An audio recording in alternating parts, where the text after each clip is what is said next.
trying to bring public art here each year in association with Arts Fest, Conway's annual art celebration.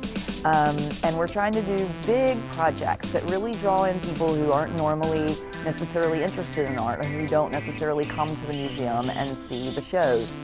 Patrick is a renowned sculptor, using sticks as his material in a really unusual way, weaving them together in a drawing-like fashion. It almost looks like there's a very linear quality to how he weaves them together.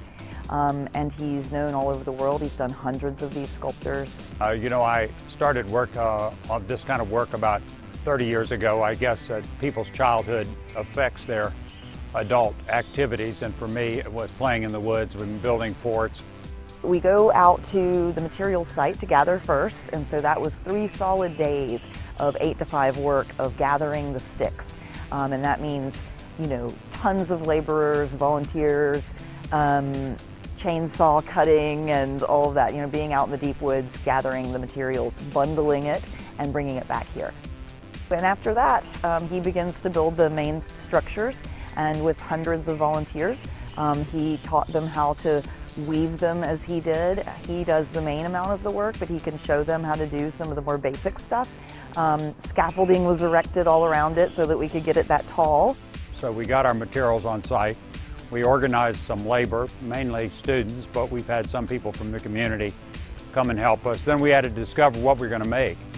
We're calling these things the big naturals, since this is the natural state, and like the idea that they kind of fit into the environment from which they came.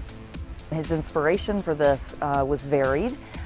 He showed me some photos that he was inspired by.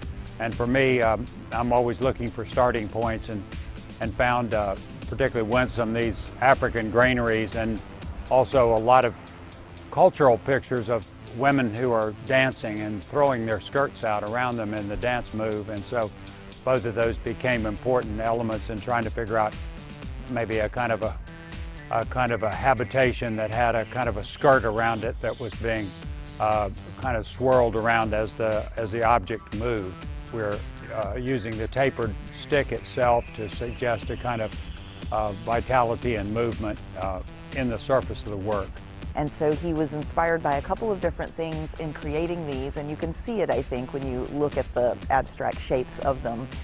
It will naturally degrade over time, but it's meant to last at least 2 years, sometimes 3 or 4.